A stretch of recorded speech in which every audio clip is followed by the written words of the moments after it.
Educators, please welcome Miss Dita, PRIBADI. Okay, thank you, Mr. Mardana. Hi, educators. I'm Dita. So it's very nice to see how many passionate teachers this morning gather here, eager to share with one another. Um, Please allow me to share my screen. Okay, so sorry. So today I would love to share with you my experience in designing effective and efficient assessment process in primary science. Um, our objectives for today is the first one. I would love to introduce to you different methods of assessment. And then the second one, I would love to share my experience in creating an effective and efficient form of online assessment. And then the third one is to create a more challenging, exciting, and fun assessment process for our students. And the last one is to help you find strategies and optimizing existing online learning platform. So before we start, I would love to know what challenges do you face in creating assessment during online learning? So Mr. Mardana will share with you the link to our Padlet here. And I would love for you to share what are your challenges. Knowing your challenges will help me a lot in knowing you, knowing your conditions, your situation at school, your students as well. So later on, I will be able to deliver a more effective strategies or tips for you. Okay, I'll stop sharing first. Educators, so I've shared the link with all of you through the chat box. So please, you can access the Padlet link in the chat box to give the comments. Ya, Bapak dan Ibu bisa akses linknya di chat box untuk memberikan komentar untuk memulai sesi misi tadi pagi hari ini. Silakan, Bapak dan Ibu. Yeah. Iya. I will show you the Padlet. Last way, we actually have a lot of questions in our assessment. Yeah. I'll be waiting.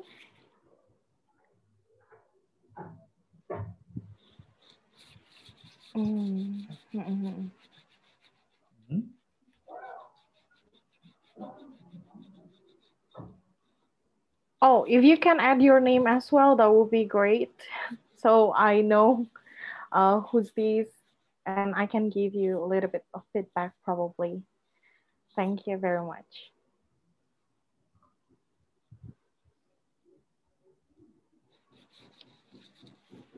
Two types of tests so we can use. In assessing skills.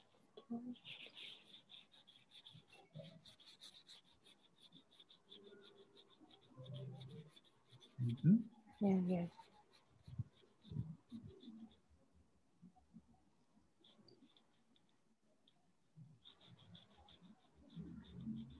Effective tools, challenges.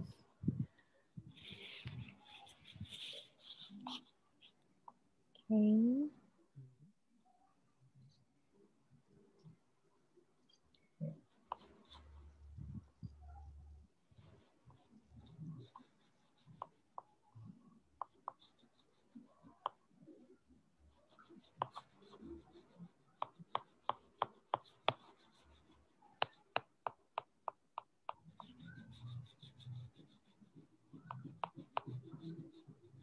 Okay.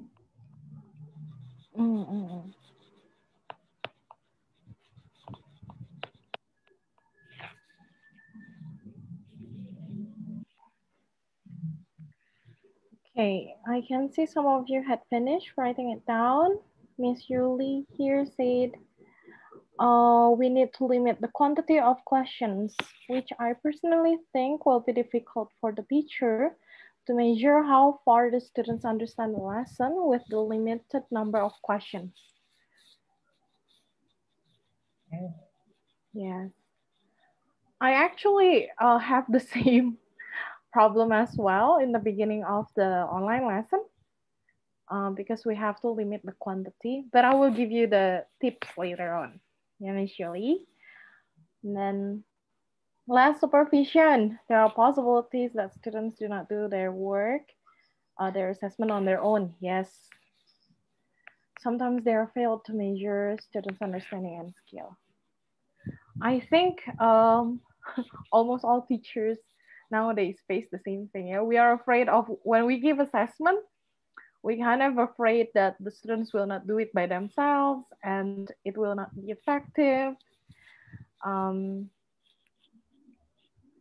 Creating fun learning experiment and assessment during online teaching. Effective assessment for primary one in science.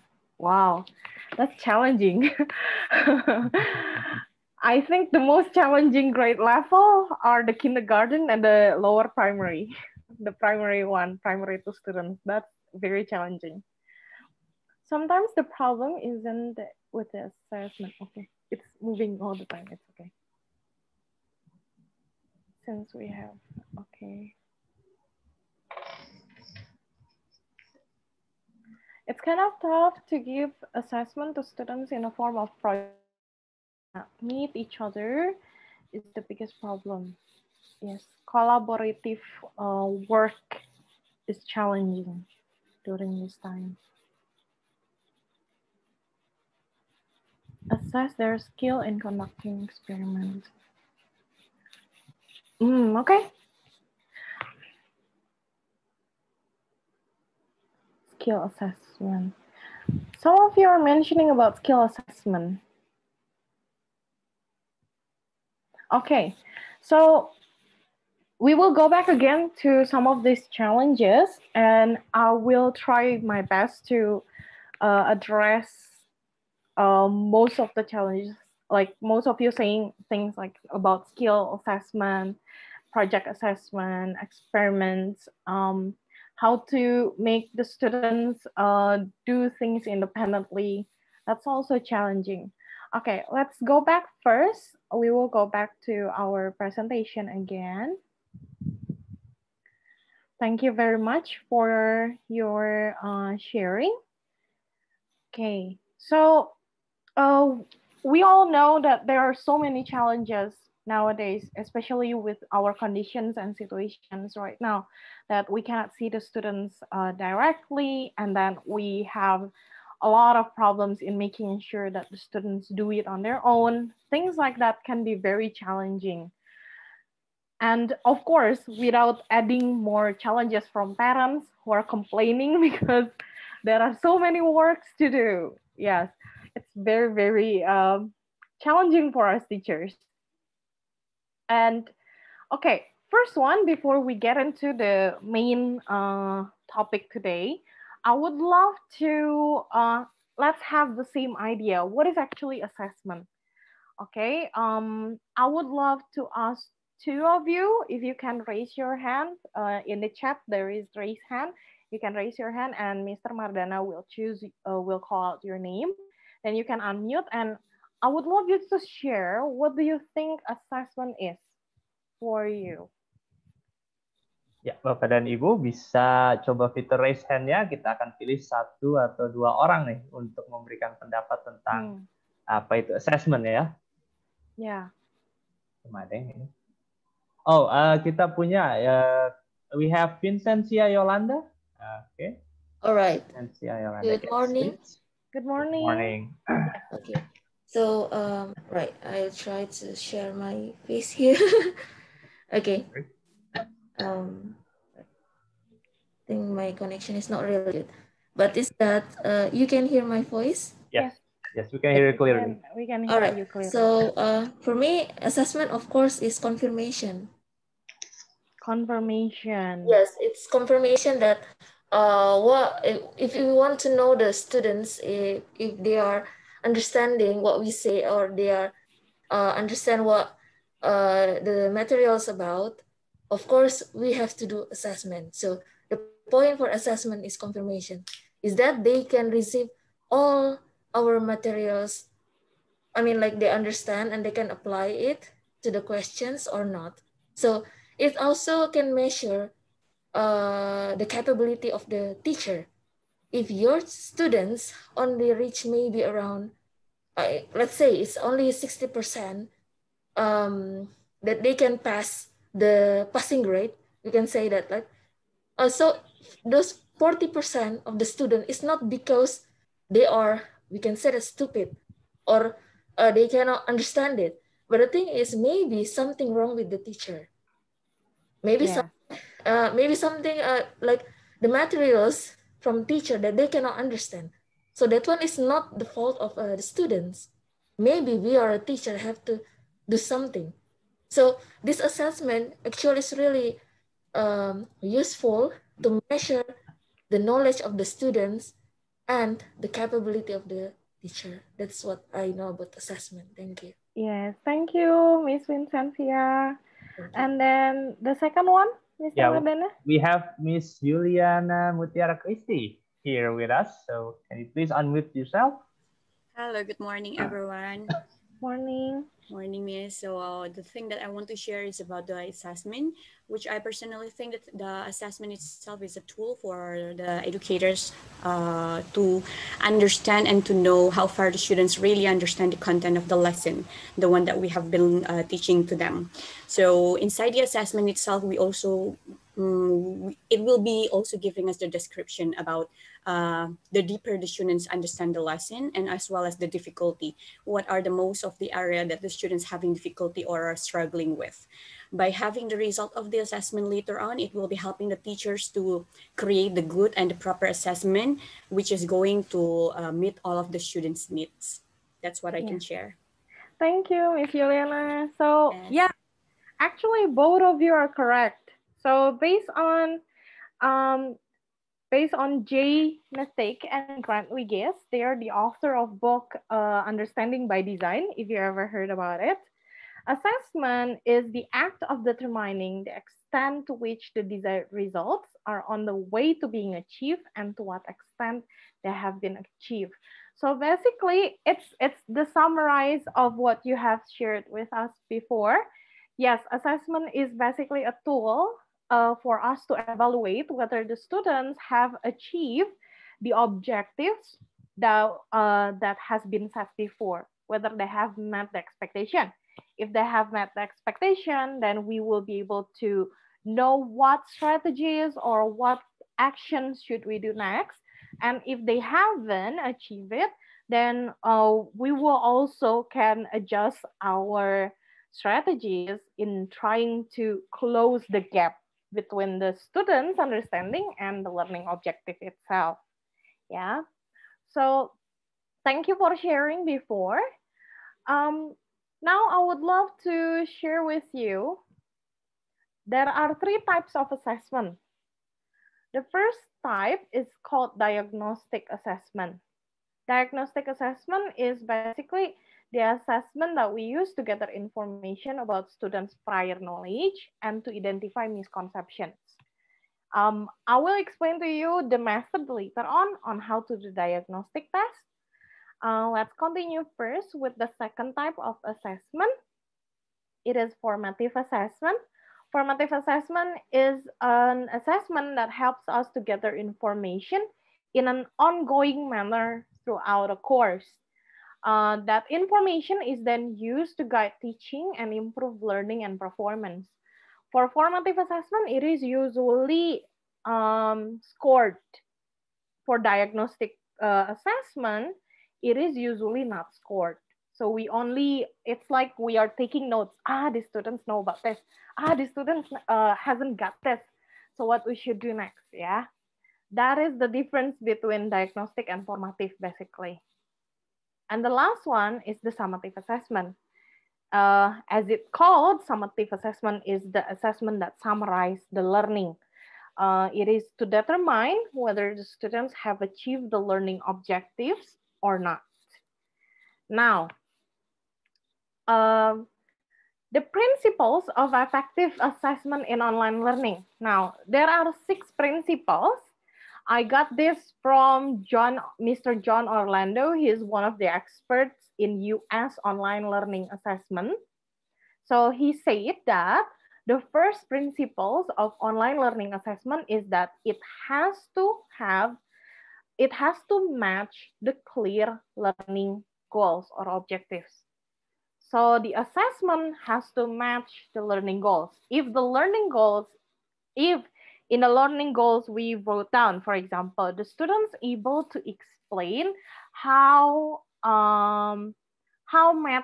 water changes, for example, then the assessment has to be able to showcase that the students are able to explain the process of the changes of states in water, for example.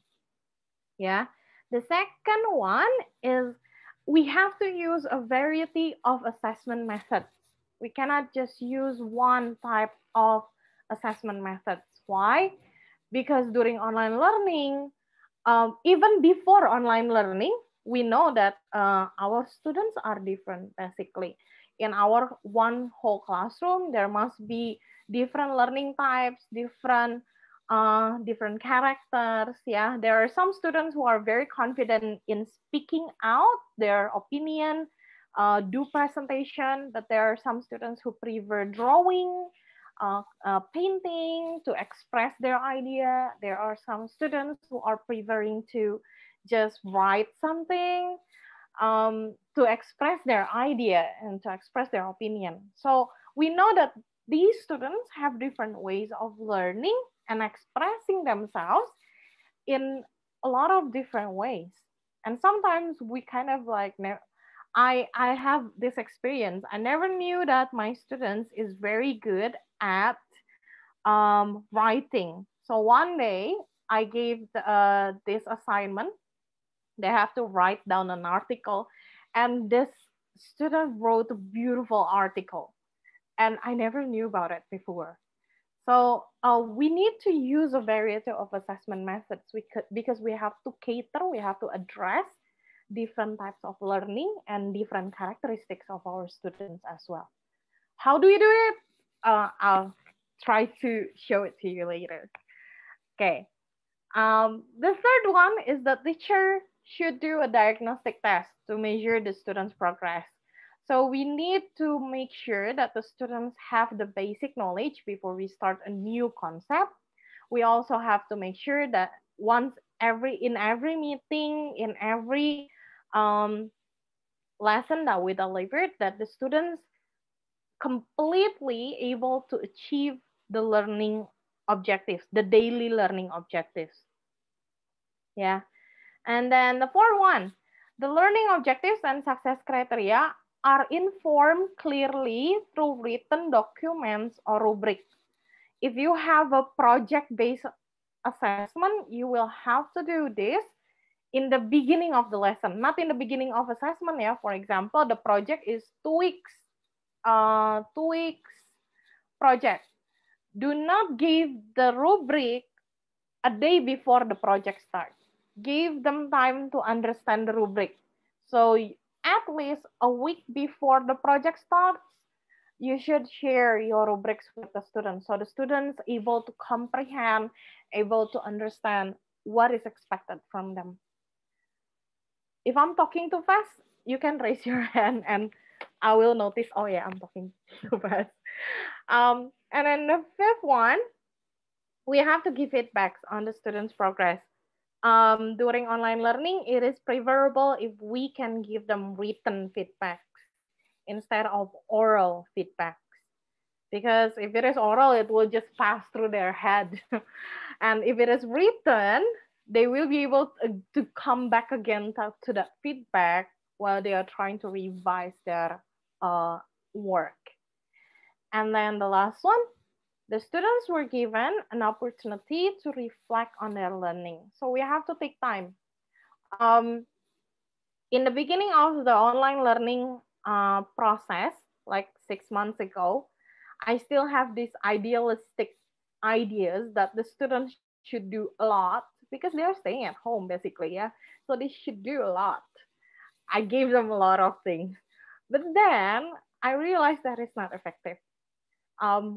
Giving them a lot of things all at once is a bad way to make sure to deliver our lessons.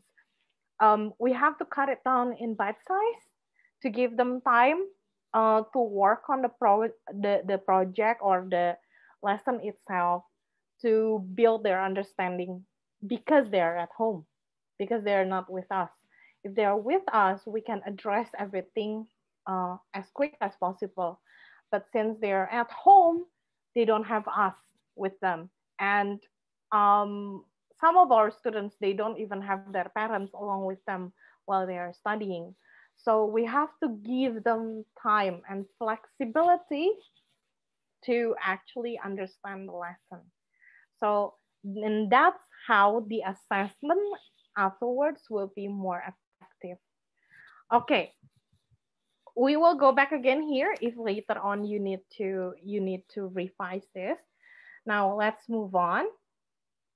Okay, common mistakes in the online learning assessment.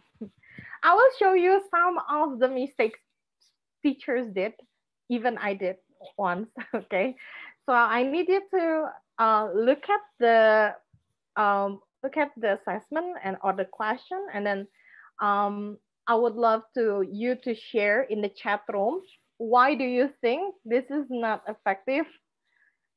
This is not an effective assessment. The first one, it's kind of funny. Name 6 animals that live specifically in the Arctic. The students answer 2 polar bears and 4 seals. It looks funny, right? But that's how student is.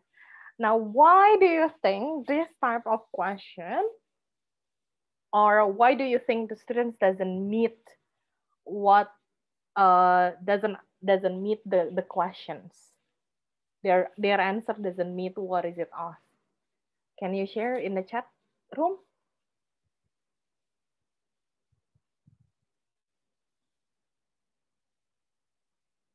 Ya, Bapak dan Ibu bisa di-share tanggapannya di chat box. Nanti kita akan pilih. Why the students answer 2 polar bears and 4 seals?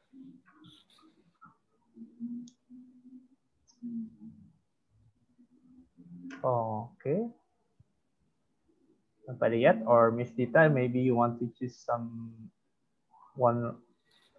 Okay, we have some responses now coming in. Okay. Mm-hmm.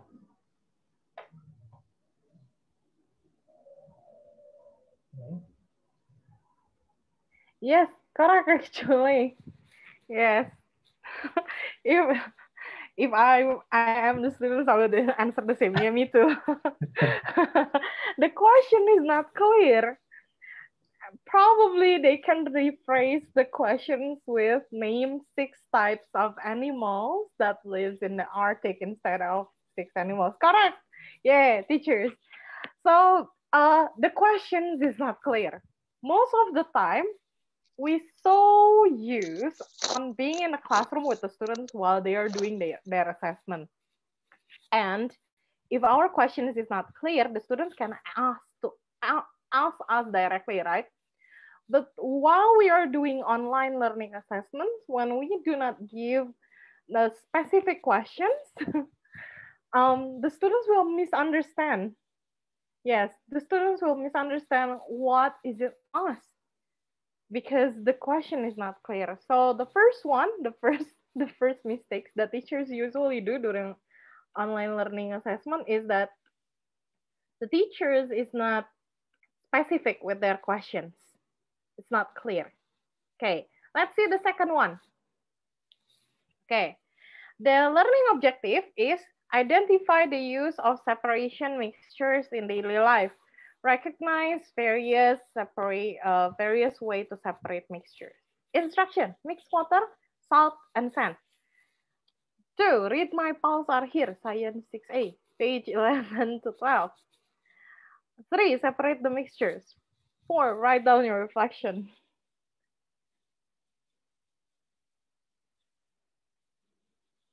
Yes. Now the second one, what's wrong with this? It's quite clear, right? Baik, Bapak dan Ibu, bisa di-type lagi di chat box untuk yang contoh kedua ini. You can type it down. Okay.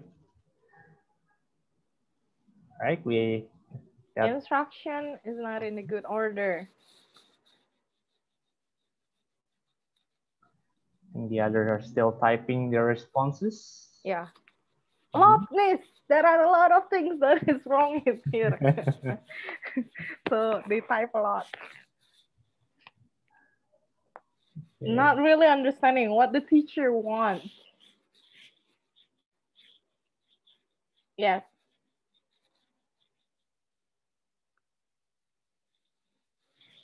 Yes.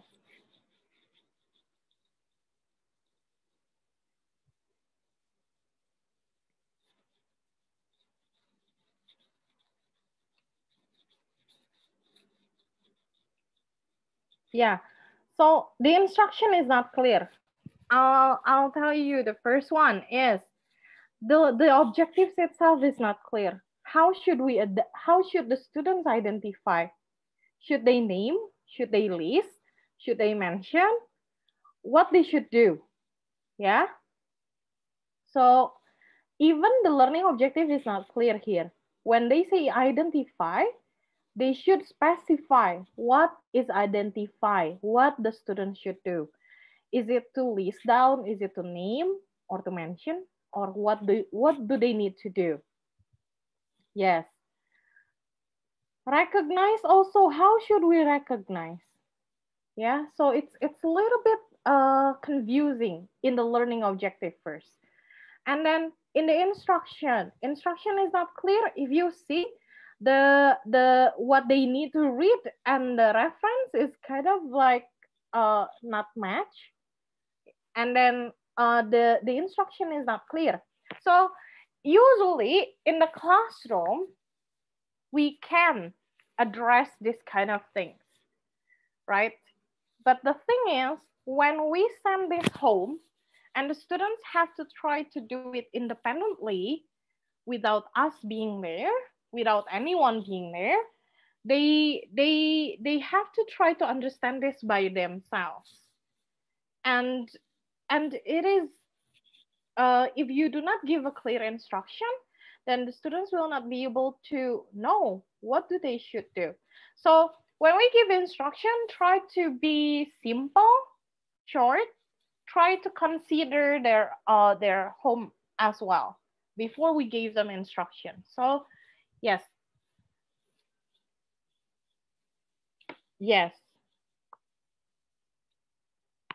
Is that they get tools and experiment from this? Yes. Where? Okay. Let's continue to the third one. Okay. This is actually something that I made by myself. This is my mistake. Why do you think this is wrong? It's okay, guys. If you want to say this is wrong, do not feel afraid just because I am the one who made it, because I know it is wrong.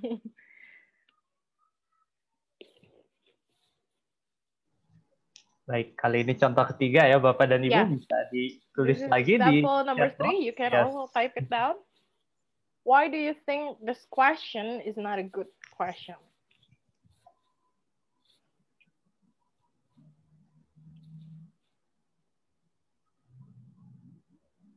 Okay.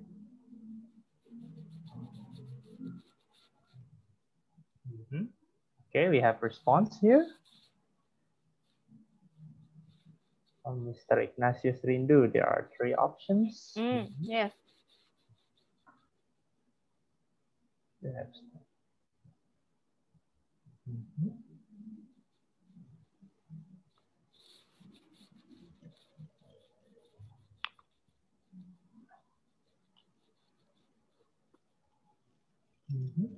Okay, any other responses? Okay, any message?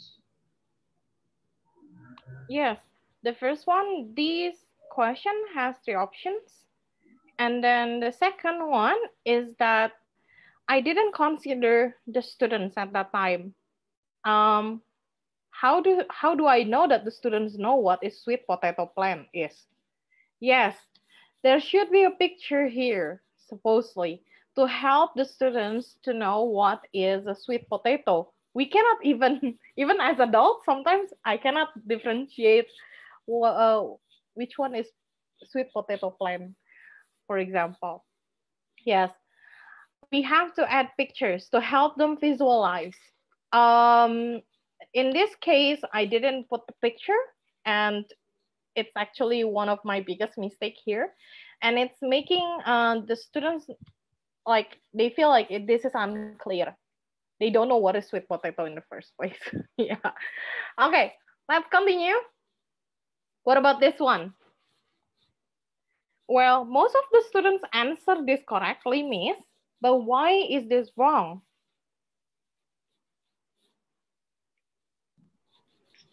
Okay, so now this is the fourth example. Yeah. Right, anybody? You can type it down. Yes, you can type on the chat box for the fourth example, everyone.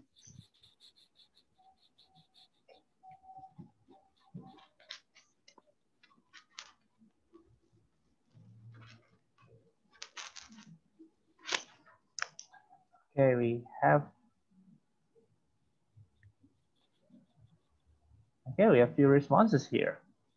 Yes, the picture need to show the use of the whole. Yes, it can help them.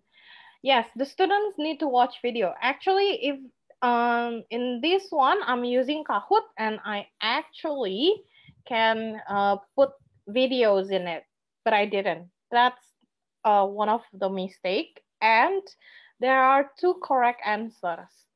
And if you can see the options in the multiple choice, the options are a little bit confusing, right?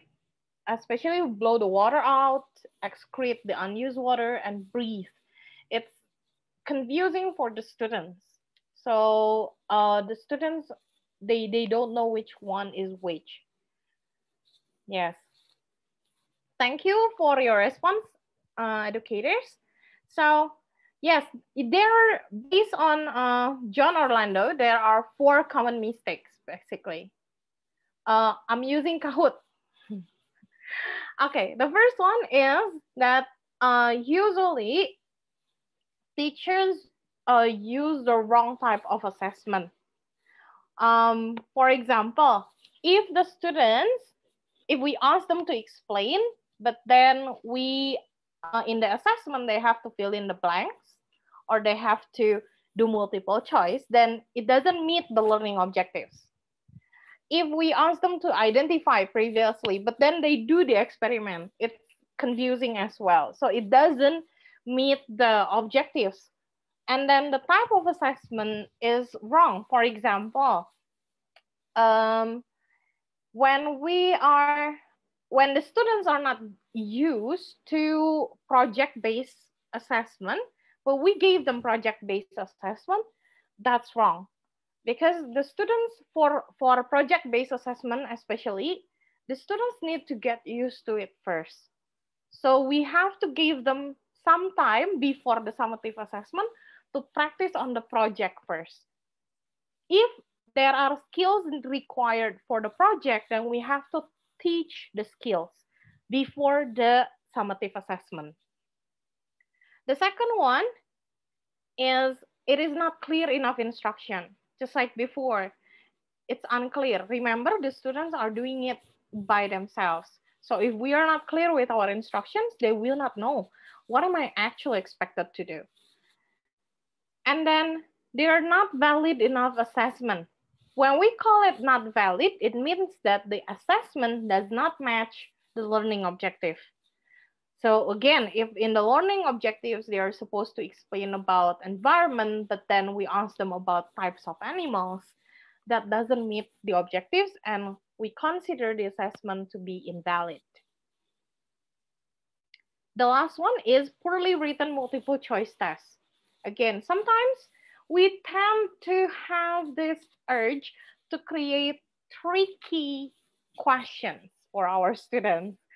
And the tricky questions is not actually helping us to assess whether the students have met the objectives or not.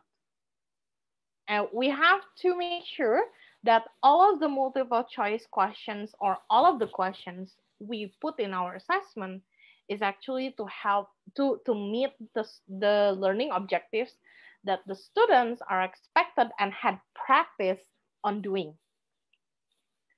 Okay. Assessment methods, again, by J. Mantic and Grant Wiggins. In their book, Understanding by Design, there are 4 assessment methods. Okay. The first one is informal assessment. The second one is quizzes and tests. The third one, academic prompts. And the last one are projects. Which one should we use and when should we use it? Informal assessment, quizzes and tests is being used when we want to assess the things that the students worth being familiar with and the things that it is important for the students to know and do. In this case, when we want to ask about facts, information, then we can use informal assessments and quizzes and tests. But if you want to assess concept, the students' understanding of concept, the students' understanding of a process, something that is deeper, then we should use academic prompts and projects. Okay, so again, informal assessment and quizzes used for facts, to assess facts, whether the students know this, know that, what should you do after this, things that is fixed. The answer is certain. But for academic prompts and projects, it is used to test whether the students can transfer their understanding and apply it in a different situation. Okay, I'll start with informal assessment. The examples are observation, Q&A, and reflection. Informal assessment has some characteristics. The first one is written feedbacks should be given.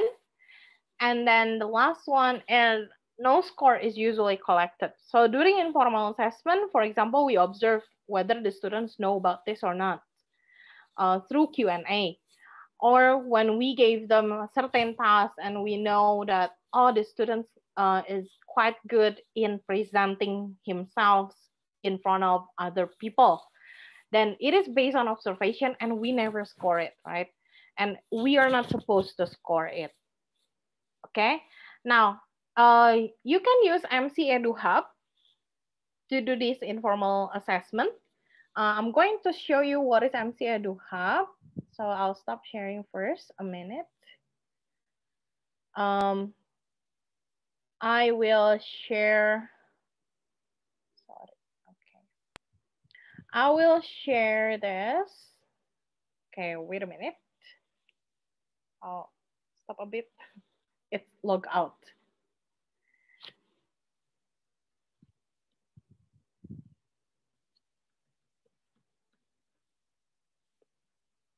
Okay. So I'm going to share with you what is MC Edu Hub. So MC Edu Hub is basically an application given by Marshall Cavendish. You can use this in your teaching and learning strategies, especially during the online learning process. I'm going to show you grade 1 because there is one of you before saying about grade 1 students. Okay. Let's see my buddy. In the MC Edu Hub, there are what we call as mini games that you can use with your students. These mini games are very interesting. I'll show you.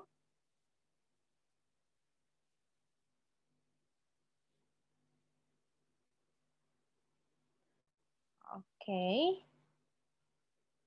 Drag and drop the words to match the pictures. Okay, so while you're doing this game with your students, you can ask like, hey, do you know what sense we use to listen to whispers? Then the students will answer like, sense of hearing or sense of sight.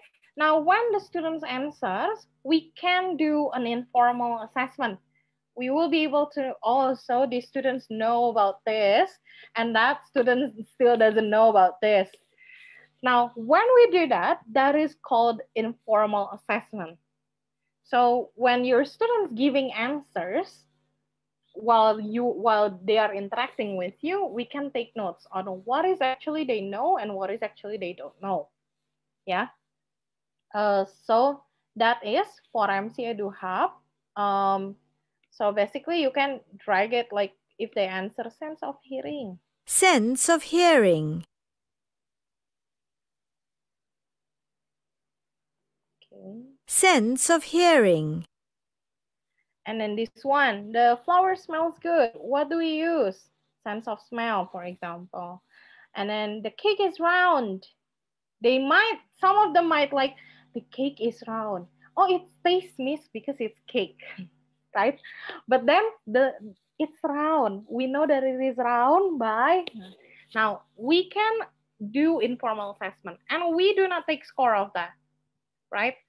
Okay, let me go back again to my presentation.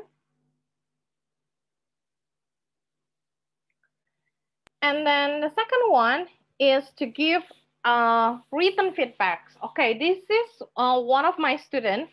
So the objectives at that time is to be able to test which type of beak is the most suitable one to collect seeds, to eat seeds. So we are talking about adaptations at that time. And there are the knowledge is that different type of beaks are made for different types of food. So she did this experiments. Miss, here's my experiment about the two types of bird beaks. Oops. And here's my stomach. And here's my duck beak and the warbler beak. Gonna start the 20-second timer starting now. 20, 19, 18, 17, 16, 15, 14, 13, 12, 11, 10, 9, 8, 7, 6, 5, 4, 3, 2, and 1. Okay, and we got very few bird seeds.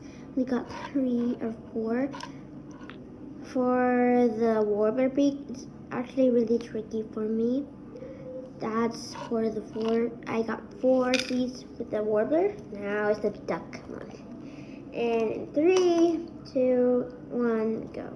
20, 19, 18, 17, 16, 15, 14, 13, 12, 11, 10, 9, 8, 7, 6, 5, 4, 3, 2, 1, 0. And I got plenty from the duck beak around, let's see, pretty much a lot. 1, 2, 3, 4, 5, 6, 7, 8, 9, 10, 11, 12, 13, 14, 15, 16, 17, 18, 19, 20, 21, 22. Well, the main thing is around 40. I got pretty much a lot with the duck beak. And from my,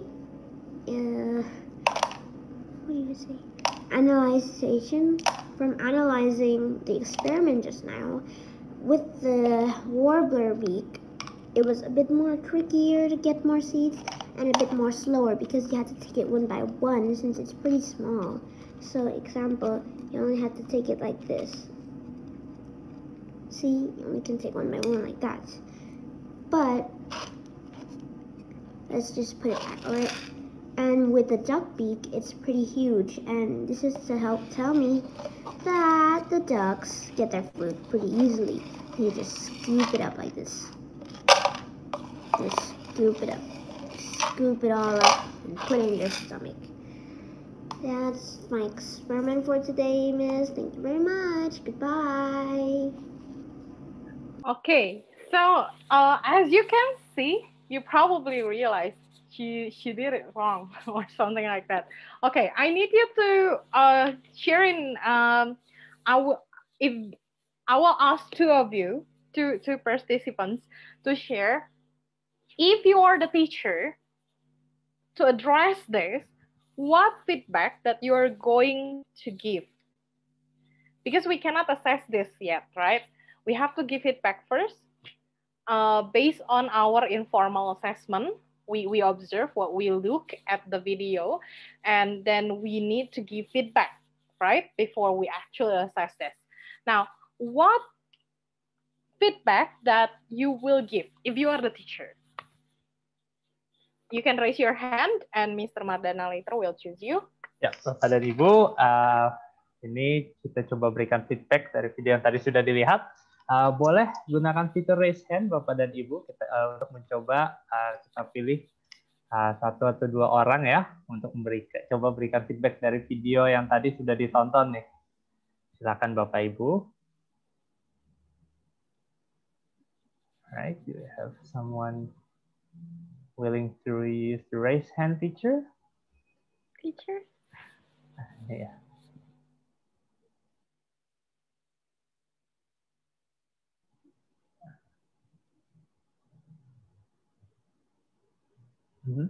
If you have, if you have troubles using the raise hand feature, you can also unmute yourself and try to give feedback ya Bapak dan Ibu. Kalau mungkin ada masalah untuk raise hand feature-nya, bisa juga langsung unmute saja. Coba berikan feedback terkait video tadi nih. Langsung aja. Oh, okay. We have Miss Maya. Miss Maya, you can unmute and share. Yeah, you can.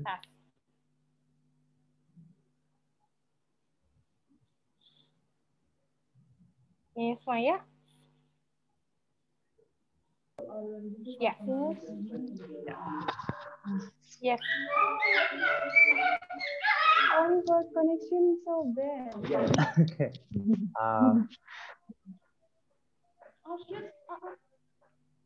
Miss Maya. Yeah. Okay. Oke, Miss Maya ya, silakan Miss Maya.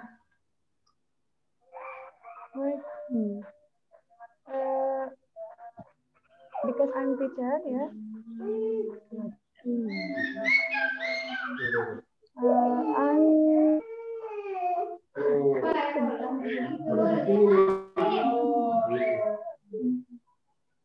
Okay.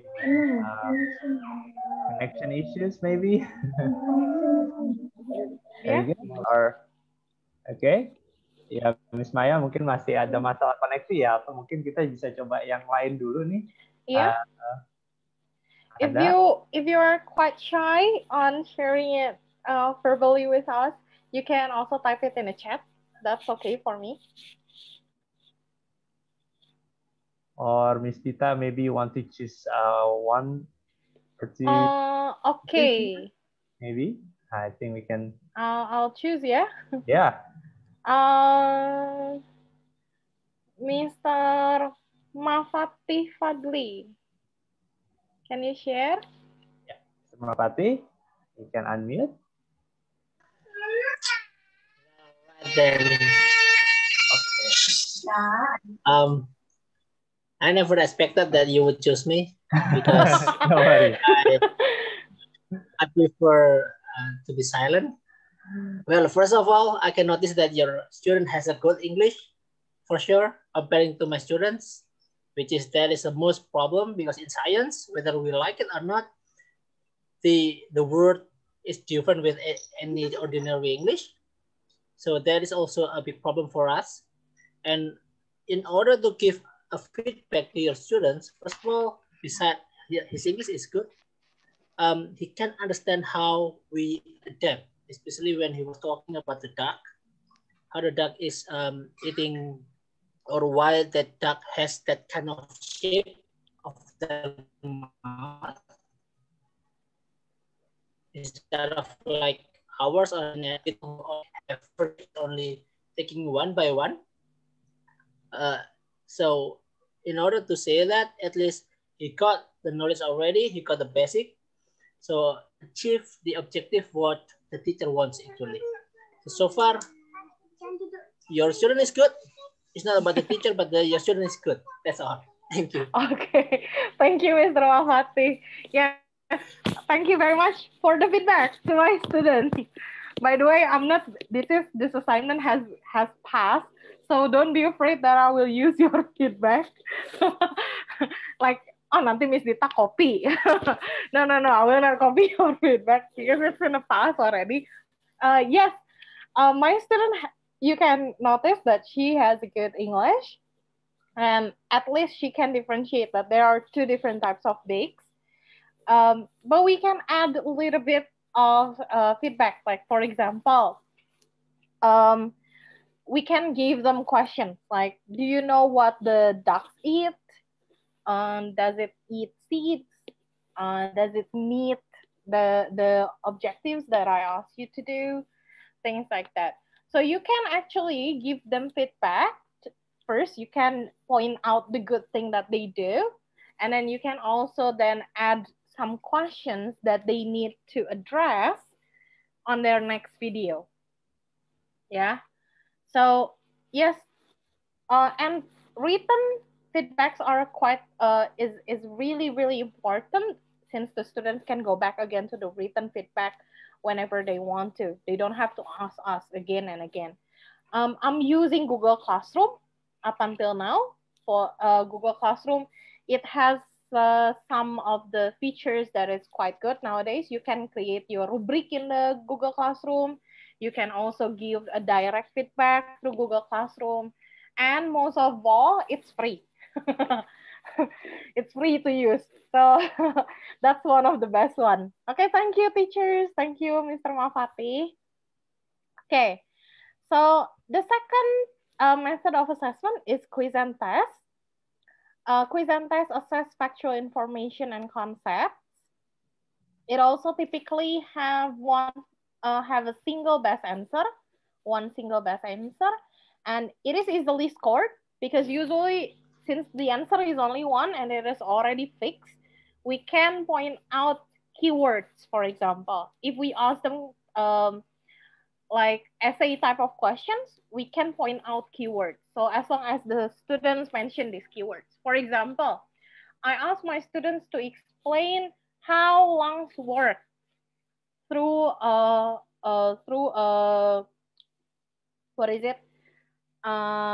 through a tool, and then I asked them how lungs work, and then they said one of the keyword that I point out is that when they explain that the lungs is inflate or expand, some of them are saying this: the lungs get bigger. In our sense, we know that get bigger is quite correct, yeah, but they didn't use the right terminology to explain it. And it means that they didn't get the concept yet. That the concept big and concept expand in our lungs is actually different. You cannot use the word big because big is a relative word. For example, this pen is small for me, but for children, this pen is probably big, right?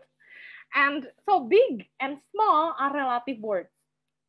I told them they are not supposed to use the word big or small because it's relative. Big for you is not big for, doesn't mean that it is big for me. So you have to use the right word to explain about something so I can see that you understand the concept. Now, those keywords are quite important when we try to assess and when we try to give scores to our students' answers. So you can, in the essay type of questions, you can put keywords. You can highlight the keywords, whether they use the right keywords or not to explain it, okay? And then Usually it is secured. What does it mean by secured? Secured means that we do not share the questions beforehand, before the test. So for project, we have to share the success criteria, the rubrics beforehand. But for quiz and test, we cannot share it with the students, right? Otherwise, then it will not be valid. Okay, so there are some of tips that I can give to you for the online quiz and online test. Create an open book quiz. Why? Because it's impossible for us to know that they will not search through Google. And then limit the thinking time and create questions which answers cannot be found easily through the internet. So what did I do? So my students at home, they are using my Pulse science, my Pulse Are Here science book. And they have this activity book, right? That since we started the online learning, it's been covered with dust. So I asked them to do the activity book. For example, do the activity book page 2 and 3. Then the next week, I will have a quiz about that. You can actually open your activity book to find the answer. Now, after that, I gave the quiz from activity book page 2 and 3. You know what? The students who did the activity book well on their own, they can do it without even opening the book. So they don't even open the book because they feel like, I know the answer already, miss. So I don't feel like I have to open the book. And the students who didn't do the activity book, or they do it with their parents, or they do it with their tutor, or someone else do it for them, even though they open the book, but because of the limited thinking time, they don't have time to search. Aduh, yang mana? Which one? Which one? Which one is this? They don't have time because it's only 30 seconds to 60 seconds question. So this is actually quite helpful. At least the students, when they do the activity book, and even when they open it, at least they learn something, right? Something like that. Yeah. So I use these tips. Hopefully that it will help. And in one of the quiz that I gave to them, I gave them time to repeat it. I told them, you can repeat it. I give you 3 days.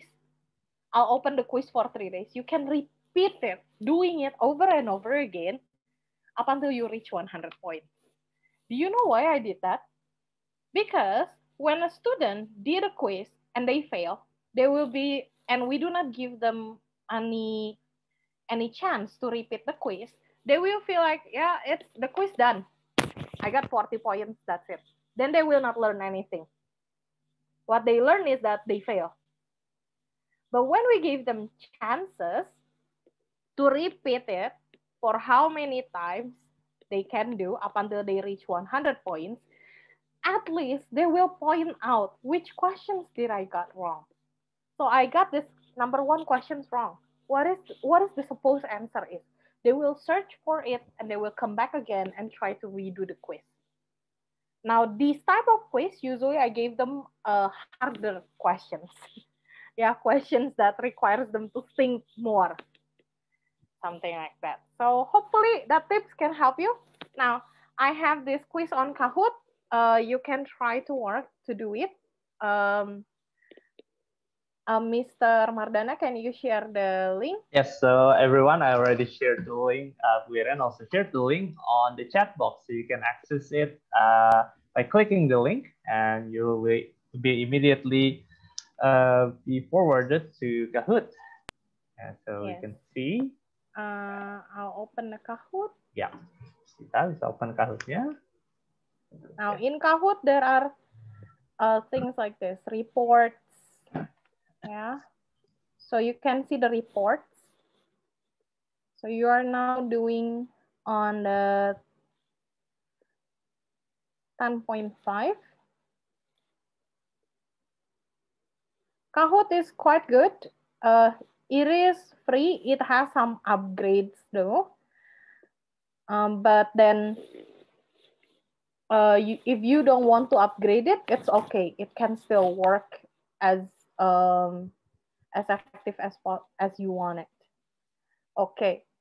You can see that there are students who need help, students who didn't finish. Difficult questions. What is the difficult question? You can also see how many players is it here. And then you can see the correct answer, the percentage of the correct answers. How many unanswered questions? The ones that need help. Now, this need help is actually very, it's very useful for me because I can address those students and I can see which questions that they have difficulties on. And then you can see the questions here, the analytical results of the questions.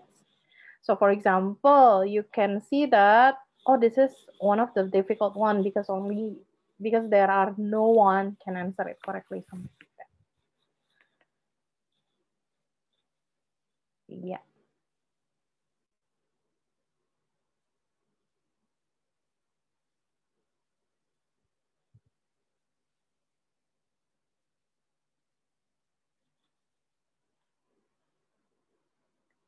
Usually this, I will take score from the percentage, not from the final points, because the final points is added with points when they answer it quickly, right? The time. I will take score from the percentage here. How many percent of correct answer that they get. So you can use Kahoot in as one of the platform. Quizzes also quite similar. There are some upgrades, but I didn't upgrade it. I don't feel like it's necessary for me. And you can also create your Kahoots.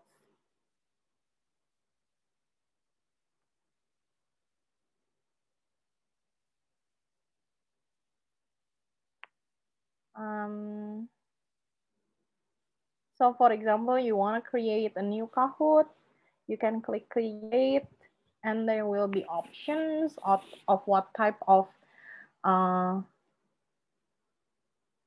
that you would love to create. See, you can create slide presentation as well. Slide presentation, interactive lesson, Kahoot for formative assessment. And they actually gave us some guidance, like determine what type of knowledge you are trying to assess, replace this with simple introductory questions. So these guidelines are quite helpful for us to build our questions here. And then you can add pictures, or you can remove this. You can upload YouTube link, image from image library, or upload an image by yourself. You can set the time limit, how long the students will have to finish these questions, how many points. Yeah, maybe later on you can try to search it by yourself. And then after you're done, you can just click done.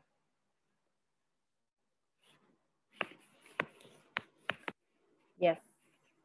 So let's see. Let's go back again to our report in Kahoot. How is it going on?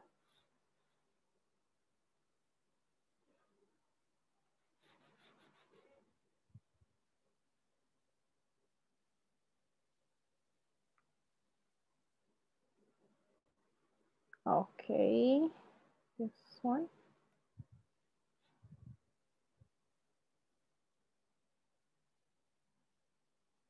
Okay. Okay. Thank you, teachers, for participating and trying on my Kahoot. The biggest point is Mr. RK. Who is this? Well, it must be one of you. Okay, thank you very much. So I'll go back again to my presentation. Okay. So that is quiz and test. These are the tips from me. If you want to ask questions, you can raise your hand up until here. Probably only one question because we still have a lot of things to address. So if you have questions. Ya, Bapak dan Ibu, ini Oh, kita. Miss. Oh. Bapak dan Ibu, boleh kalau ada yang mau raise hand untuk menanyakan satu pertanyaan dulu, kita berikan kesempatan di tengah sesi ini. Silakan. There are some questions here about Kahoot though. Quizzes and Kahoot, it's quite similar. Right now, I'm trying to use Kahoot first, but quizzes also, one of my friends is using quizzes and it's actually quite helpful as well. Is Kahoot really free? Yes, they have a free access for only some of it. If you want to have more access in creating Kahoot, then you can upgrade it, basically. Yes, it's free. I'm using it for free. I'm not using. Yes, Mr. Mafati. Ya, Mr. Mafati, boleh di-unmute dulu. Kita coba tanyakan. Okay, thank you for the chances given. This is going to be about the condition of the school actually. I've seen your children. I mean, as I told you, your children has a good English. The problem is how we can teach science, which is it is in English, with so many terminologies words over there. Meanwhile, the student has very low basic of English. That's all. Thank you. I gave them glossary. So in every lesson, I point out the vocabulary that they have to pay attention to.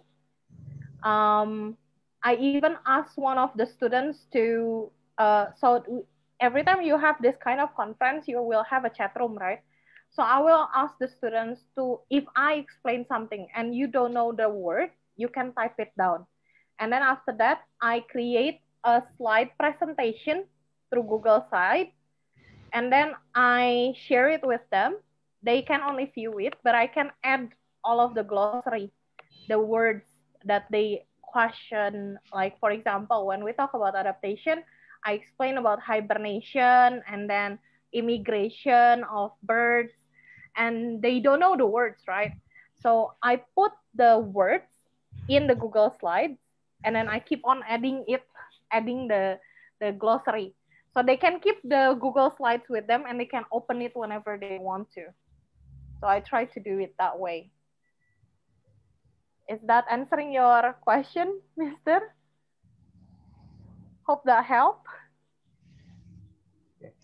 Okay, Miss Dita, so I think some of the teachers are asking regarding the experiment video earlier. Some of them don't understand the instructions of the experiment and what the objective that the students need to achieve on that experiment. So maybe you can sort of explain about it more. So this is actually one of the, so we talk about adaptation in getting food, and then I explain to them that different birds have different type of beaks that help them to eat or get their food. And then I introduce it to them and I told them, I need you to try to prove to me, okay, that this bird is eating this, that this type of beak is suitable for this certain type of a certain type of food. And in the video, one of my students choose the food is seeds, but she didn't choose the right number of the right type of bird. And I asked them to prove it to me, right? And then they come up with a lot of different ideas. Some of them are like giving me videos. Some of them are actually making videos like that. So she tried to imitate the beak of warbler and also the beak of ducks. Now, she missed in the middle in the researching part. So my students, they learn how to research already. So they can search for some information outside and some information also from me. And she missed the information in the research part. So she forgot to find out what is the warblers and the ducks actually eat. So that's how she that's how she actually have that misconception. Yes. Okay. I'll continue first. If you still have questions, you can type it down in the chat later. Mr. Mardana will take notes on that. Right, Mr.? Okay. So I'll continue first. Okay, the third method is academic prompts. It is actually an open-ended type of questions, like essay type of questions, but for essay, usually you only ask them to give a short answer, right? Or a short explanation, but this is actually quite different. I'll show it to you later, the example. And it requires higher order thinking skills to answer, so they have to be able to analyze and synthesize and evaluate to be able to answer the question. And then it requires a certain set of skill, scientific inquiry, research skill, or writing methods. Okay, so this is the example. I'm going to give you a case study. You are a zoologist. Your job, this is actually, I gave it to my students also. You're a zoologist. Your job is to observe a brown bear that were moved from Canada to Indonesia as a cub. As it grown, you observe that the brown bear has a slightly different behavior, habits, and features compared to the original brown bear raised in its natural habitat. For example, the bear does not hibernate in Indonesia, and then the weight of the bear is lighter than the brown bears raised in the wild. Your job is to write down a hypothesis on why the brown bear in the zoo has different features than the ones lives in the wild. And what is the possible solution to this problem, and why do you think it is the best for the bear? Now, for this, I actually asked for this, as you can see, they need to have a scientific inquiry skill first. They also have to have a research skill because they have to research more about how brown bears lives in its natural habitat. They also have to be able to write down their answer in a more structured way. For the answer itself, there is no one certain answer. As long as it makes sense, then it is correct. As long as the reasons and the reasonings that they gave to me is understandable, then their answer is correct. So this is why this type of questions is a little bit different than quiz and test. And also, as you can see, to be able to answer these questions, they have to analyze what is the problem. Why is it going that way? Why the bear in Indonesia do not hibernate? They have to know this is when they, what we call as transferring their knowledge in another, or trying to apply their knowledge in a different situation. So based on their knowledge, brown bears are supposed to hibernate. But why when it moves to Indonesia, the bear does not hibernate? Then why the weight is different? Something like that. Okay, I'll go to the last one, and performance tasks. The example are projects, and usually performance tasks takes more time than the other methods of assessment. It could take from a 1 day time up until a few weeks time. And then it requires transfer skill and knowledge, and it is personalized task.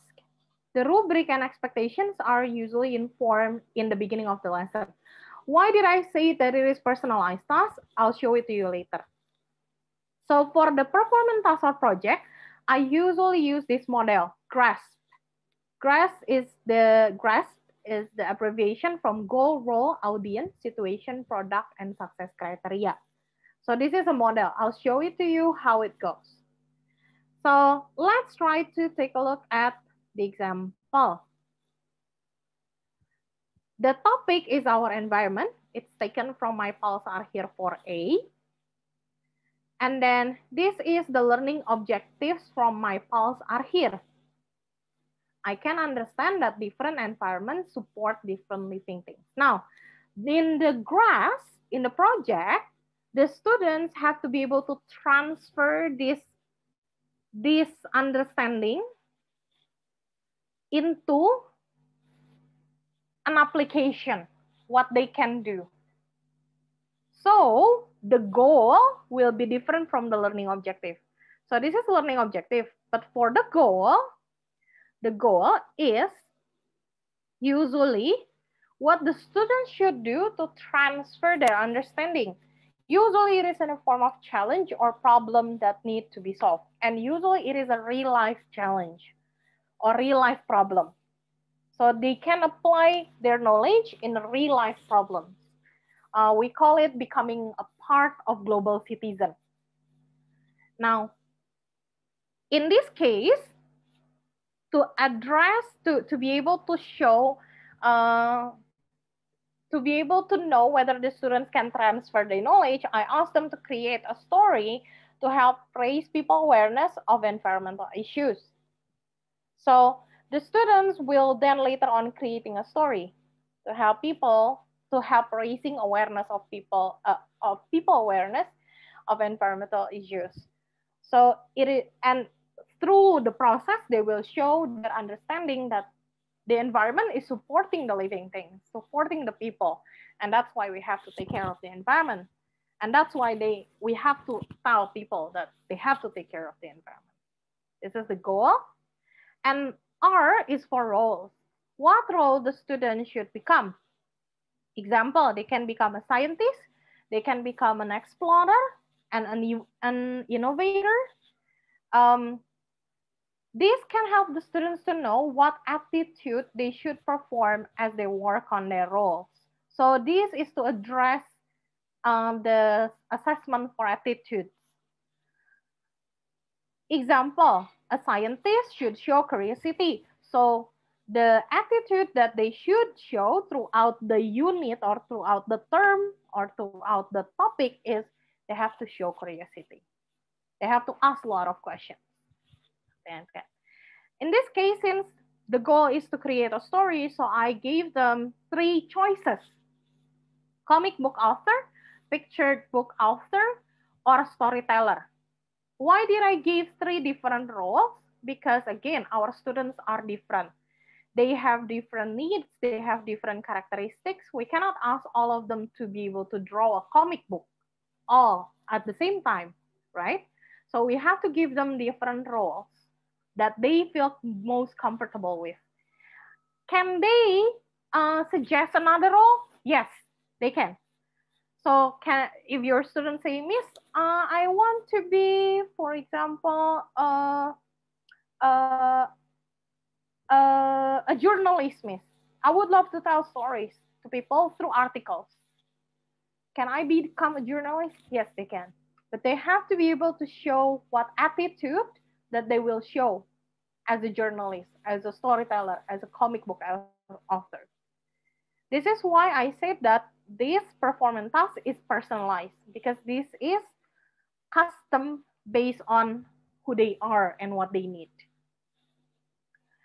Now, audience. Audience are who the students are solving the problem for. So the audience will be, for example, if they want to be a comic book author, who will be the reader? The reader will not be me, right? Will not be your teacher only or your friends only. So the reader is, okay, example, classmates, parents, teachers, experts. I give them choices. Do they want to create a story for kindergarten students, lower primary, or upper primary students? Of course, the story will be different how does it look like will be different, because kindergarten students, they cannot read, right? So the story must include lot of pictures, lot of things, yeah, instead of only like normal picture books. And it will be different for upper primary students, because upper primary students, they think that they are cooler, right? So they don't want to read pictured books. They want to saw something else, video probably.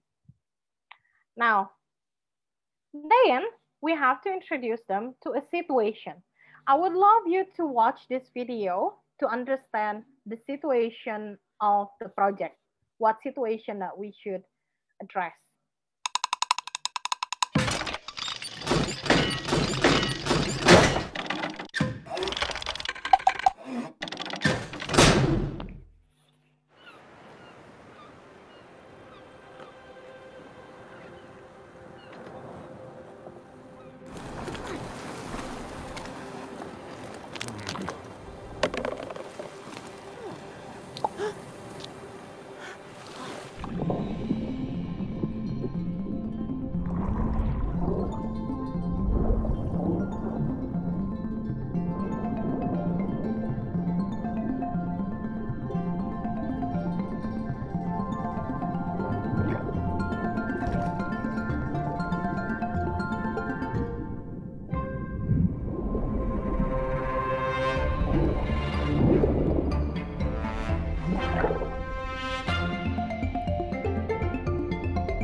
Okay, so what is the situation?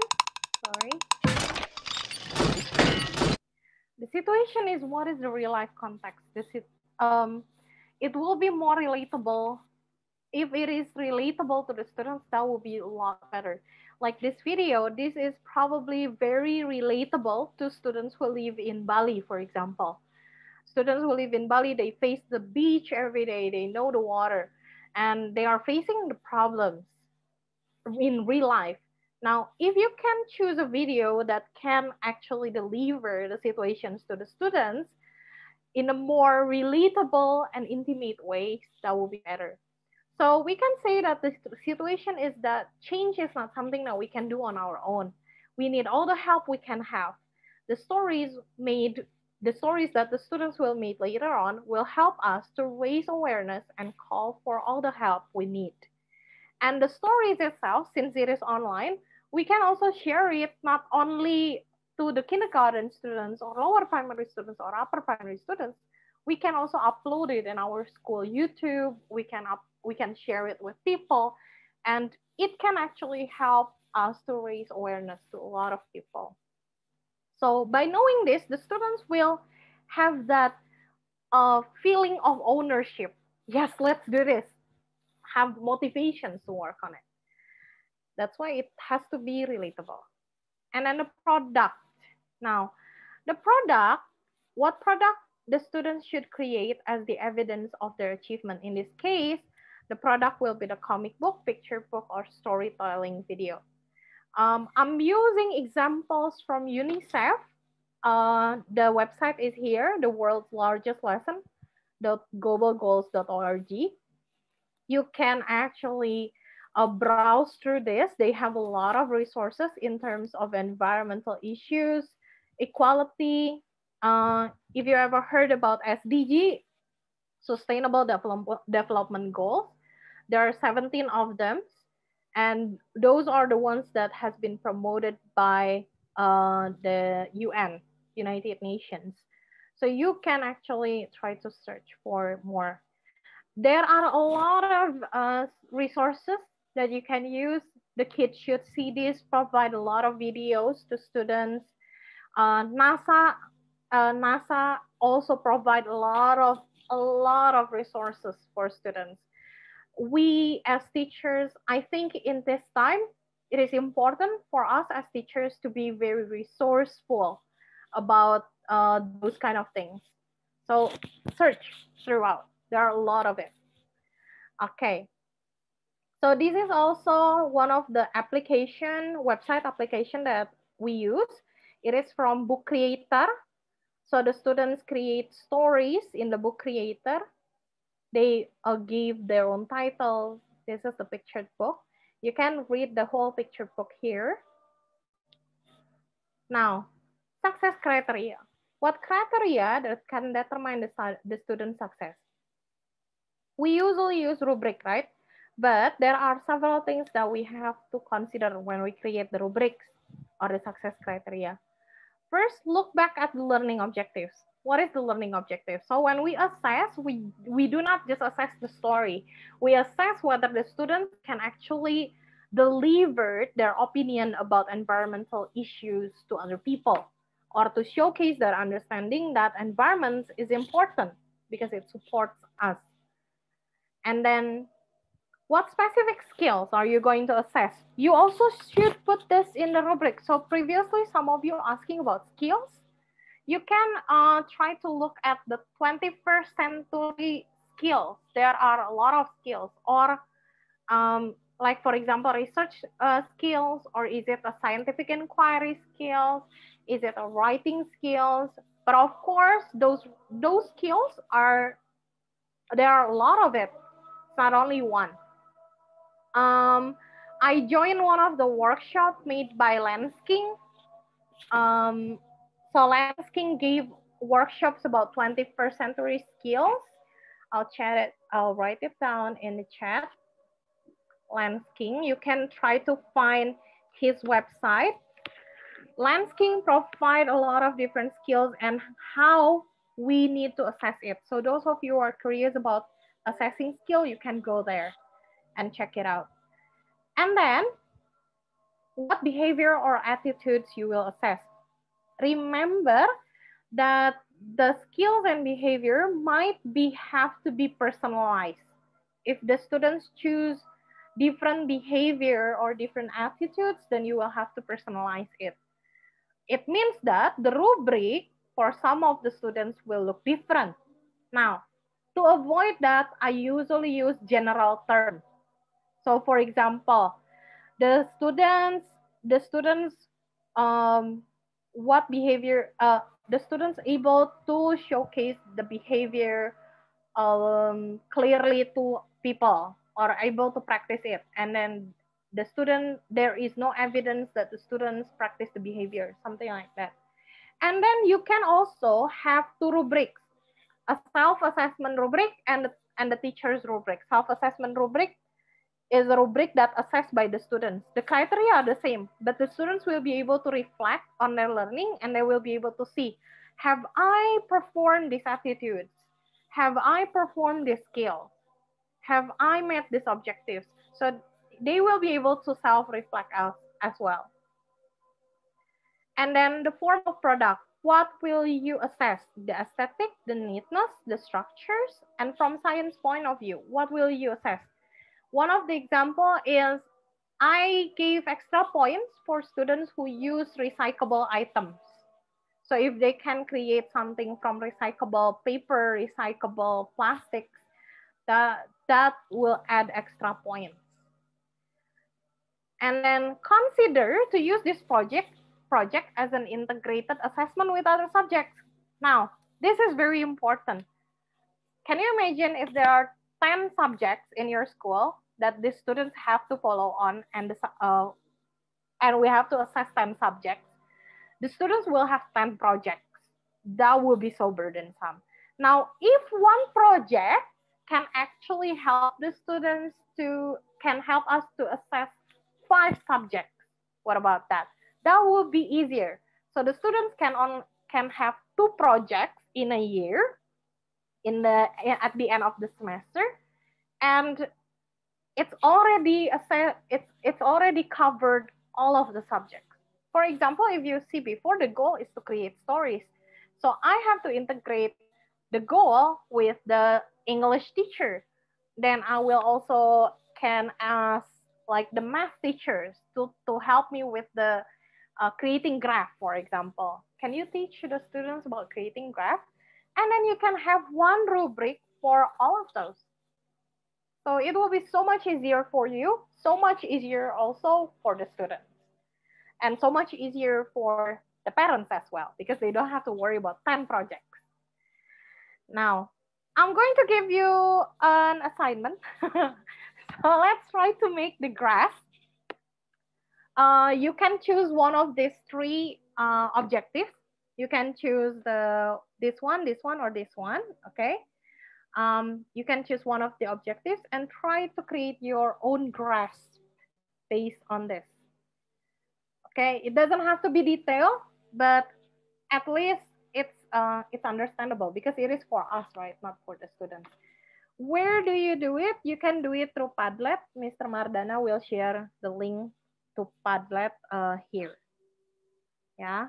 So I'll give you time. You can choose which one that you want to make. Is it the lower primary one, upper primary one?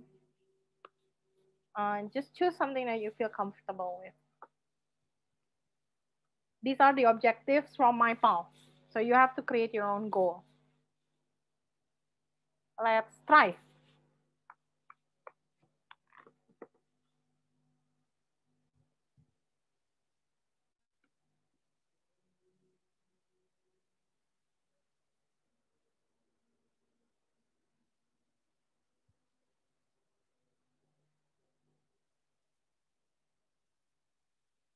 Oh, okay. I'll share the link here.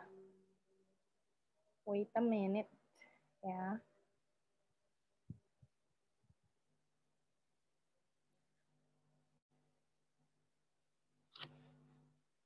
Yeah. This is the link to the Padlet.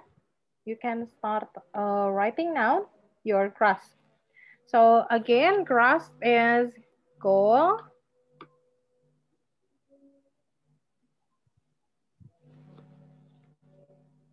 role, audience, situation, product, and success criteria.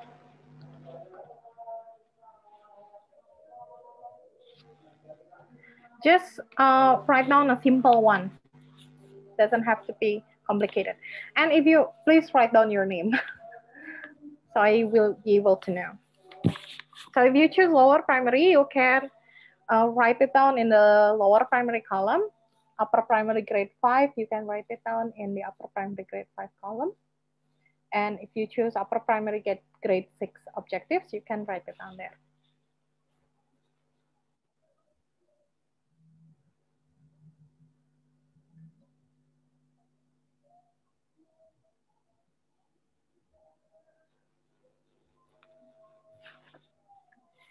And if you have questions, you can start typing your questions in the chat room as well.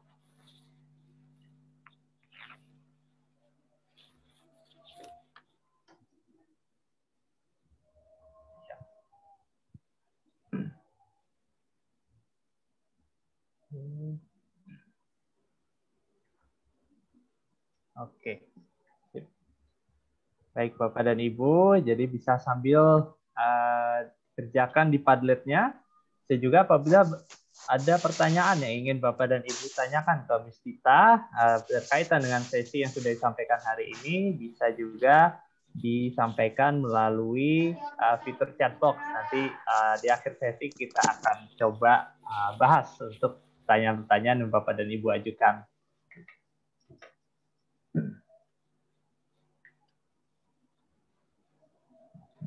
Yes. For Mr. Erman, yes, we will share the material with you later. Yeah. Yeah, don't worry. So for the materials, just stay tuned until the end of the session. So don't go anywhere. Let's go with you. I think while we wait, there's some people who raise their hand. Maybe you want to ask question. Maybe Ms. Dita, do you want to take some of those questions from the participants? Yes, sure. Okay. Since our time is quite limited right now. Okay, so we'll wait for the Padlet. So we have Miss Rani Osenda Saragi. Miss Rani, you can unmute. After that, we have Bu Amalia Fitria. Yeah, Miss Rani, can you unmute?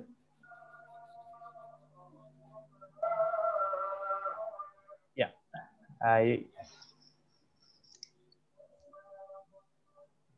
Yes, Miss Rani.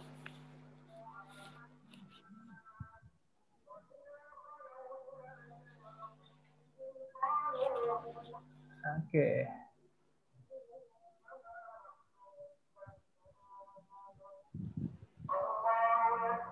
Okay. Miss Rani bisa? Ya, iya, Sir. Ya, bisa jika mau ajukan pertanyaan boleh Miss Rani. Silakan. Dalam bahasa Indonesia pun boleh. Ya. Sorry. Ya. Mungkin kita bisa. Miss Amalia dulu mungkin. Amalia dulu mungkin ya. Iya. Amalia, silakan Miss Amalia. Terima kasih. Aku pakai bahasa Indonesia aja ya. Iya, silakan Miss. Miss, kita penasaran banget sama yang tadi yang study case yang zoologis itu yang from assessment ya. Sebenarnya saya juga udah pernah coba, cuman kendalanya adalah student answer itu doesn't meet the expectation. Jadi kayak mereka terbiasa shortly answer gitu. Jadi cuman bener-bener shortly gitu. Nah, ada tips nggak gimana cara kita tuh kalau kita, kan pasti kita punya expectation ya cara mereka menjawabnya agar kita tahu bahwa mereka paham konsepnya gitu. Iya. Nah, pada saat kita mau kasih gitu, mungkin ada tipsnya biar si students-nya itu jawabnya sesuai dengan ekspektasi kita gitu. Karena jawabnya tuh short answer banget gitu. Oh, you can the first thing in the instruction, you can actually give them an exact instruction on what is your expectation. If you expect them to answer in a long answer in a paragraph, you can just clearly state it there. Try to explain your ideas in 5 sentences, for example. Or what I did is we do the ping pong. So we do ping pong game means that the students answer. Then I give feedback. Then I will write down. I think your answer is not clear enough. Can you explain more about this? And please, when you give feedback, be specific of what you want, of what you expect from the students. So if you expect them for, can you try to explain why do you think this? Or I'm using visible thinking routines. Have you ever heard about it? No. Visible thinking routines, it is actually a tool that can help us to help the students think deeper. So I usually use the what makes you say that. So I will ask them, what makes you say this? What did you see? What did you read that help you to come up with this idea? Oh. Then they will answer more. If they still do not answer, give them feedback again. So ping pong, we call it ping pong because it goes back and forth. I send it to them, they send back. I send it again, they send back. Well, up until they meet the expectation. Okay. That's why usually I'm not using it for summative assessment. I use it for formative assessment. Later on in the summative, I can ask the same thing and see whether they actually learn from our ping pong game. Can you repeat again visible what? Visible thinking routines. Visible thinking routine. I think I have the link. I can share it with you all. There are a lot of rules that you can use to do reflections, to dig deeper. You can try to explore this website. This is very good. So as it called, it is routine. So I usually do it like in the morning before the lesson start to direct their thinking. Okay, thank you, Miss. Yes, you're welcome. Anyone else? Okay.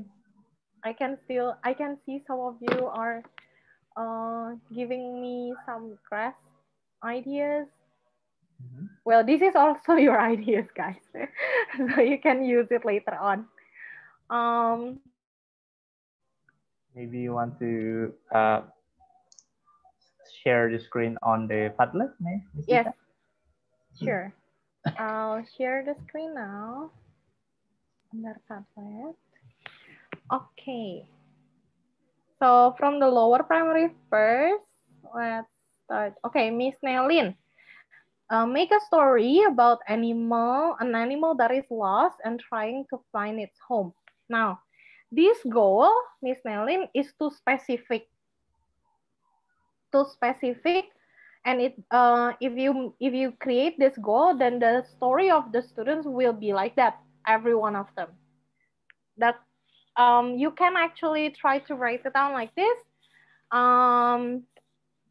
Make a story about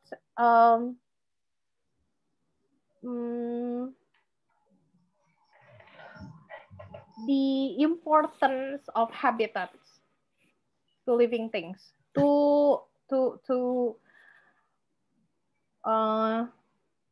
you can write down, make a story about deforestation. You can give them a bigger topic for the goal. Don't be too specific. And then if you want them to make a story, do not set their roles as investigator. If you want it to be investigator, then the goal should be something that show that they are investigator. For example, the students design is too high for lower primary students. What is it? The student promote or campaign against the students do a campaign against deforestation, for example. Create a campaign. You can ask them to make a poster for this, for example, yeah. And then you can put down investigator or campaigner. The audience has to be more specific. Who will it be? The students in their classroom, their classmates, or their lower primary students, or upper primary students, or even high school students, yeah. And then the situation, you can write it down. Stories like, for example, Orang-utan in Kalimantan has lost their homes because of deforestation. And then you can show them a video about it, and then to actually connect them into the situation itself. The product can be a poster.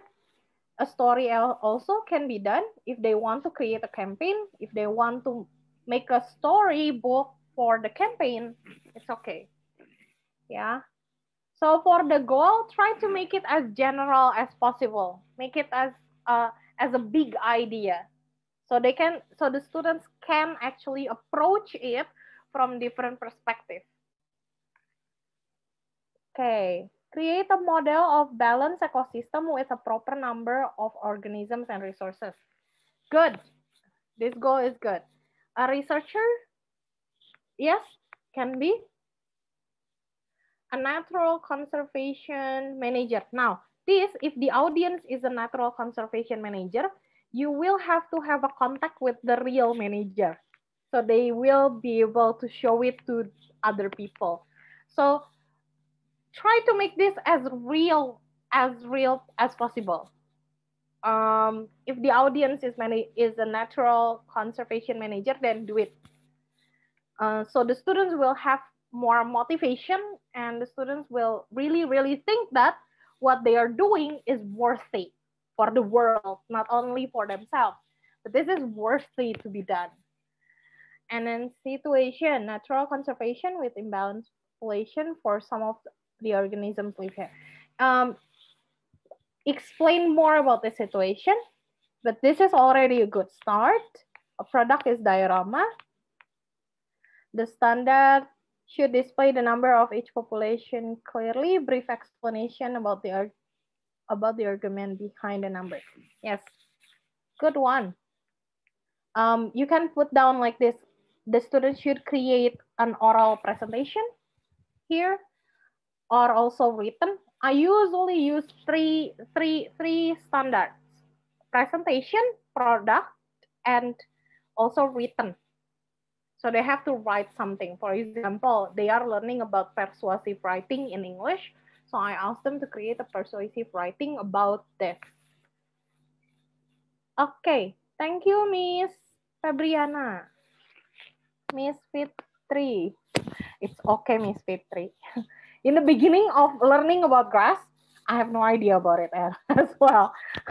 So I got confused for so many times. It takes a long time for me to learn about this as well. So take your time.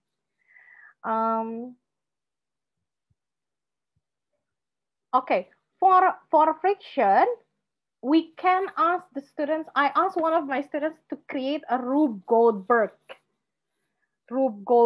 contraption.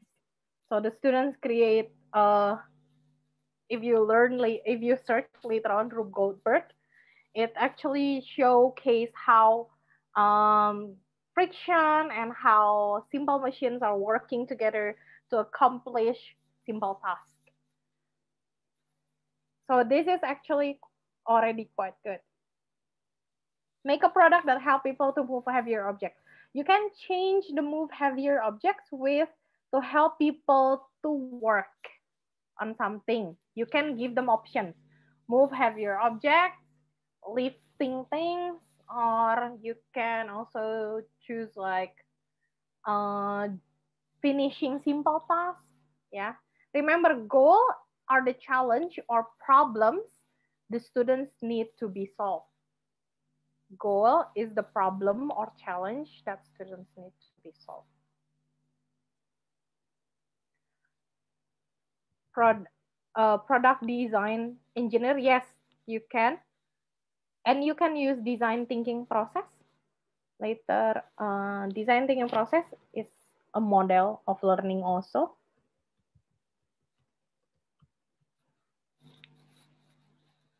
You can use that when you want students to design something. It helps a lot. A company you want to sell this product. So you will have to contact these companies to spend some of their times. I ask the parents actually. I usually ask the parents whether if I know that, oh, this parent has a cafe, for example, then I choose the audience as cafe owner. Then I contact that parents. Will that parents would love to spend some of their time to actually listen to the proposal given, something like that. Yes, prototype and brochure, good. Okay, so so far you kind of understand where is it going. You just need to practice on it a little bit more, read more, okay? And then I'll go back to my presentation. So there are a few things that we need to consider when we are creating this. Okay. First, conditions of the students. How is it at their home? We need to understand that. Do not force what we want when we know the condition is not supportive for them.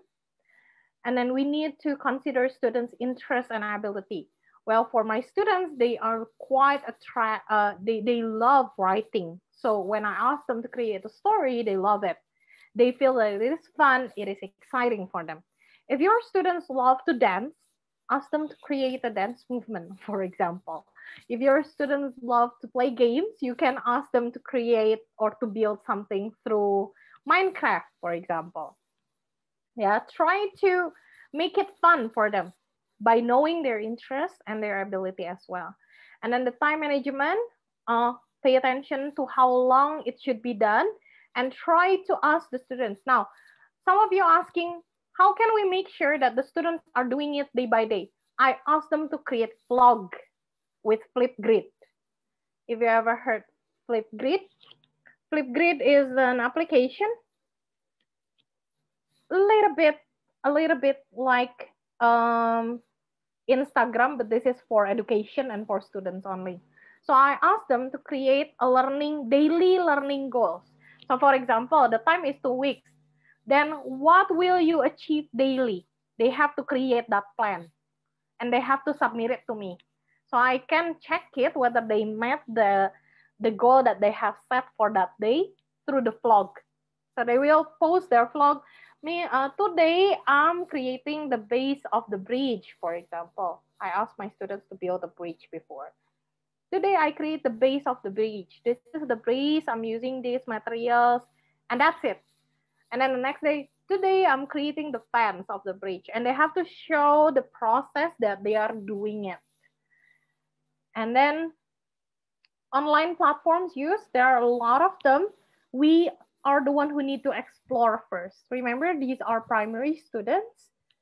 They know nothing, basically. So we are the one who needs to be actively searching and finding resources for them, actually, and provide it to them. Some students working beyond, and they actually research things on their own. But that's great, but not all students are like that. What skills or knowledge are required to achieve it? Have the students learn about it and how to teach them? We have to consider this in our teaching and learning. So that's it. Thank you. Do we still have time for questions, Mr. Mardana? Yeah, I think we have time for 1 or 2 questions. I think we do have one here on the chat box. It's yes. Dita. So from Bu Amalia Fitri, recommendations to learn more about graphs. Oh, sure. I have some resources here. You can actually go to JMacTIC previously with graphs.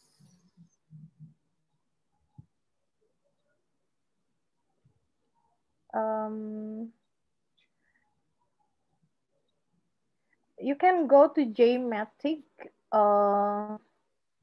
He provides the design sheets.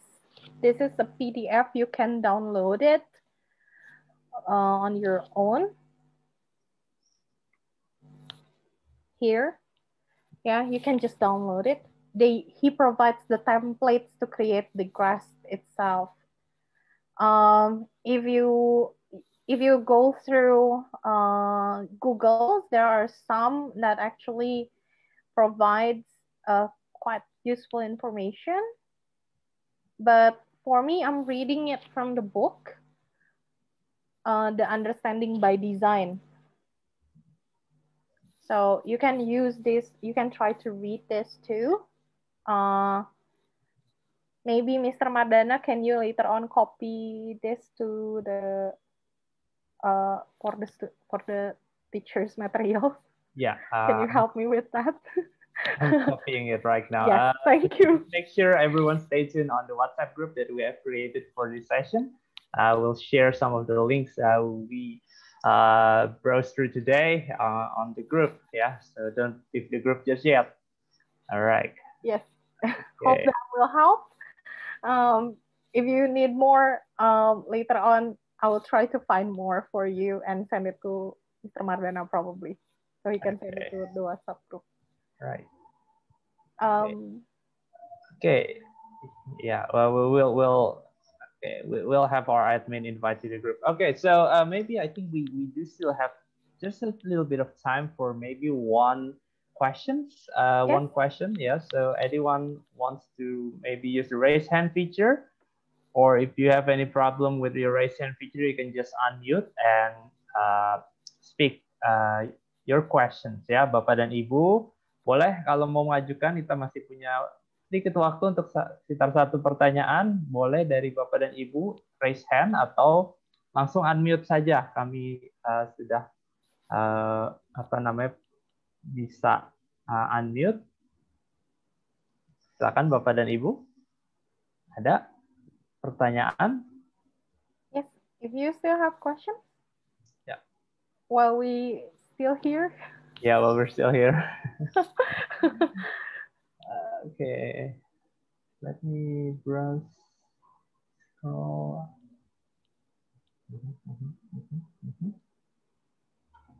Okay. Yes. All right, so maybe I think there's no more questions from everyone, so that's it. I think. Yeah. Yes. Okay. If there is no more questions, then great. Great. It seems that I clearly explained to you all.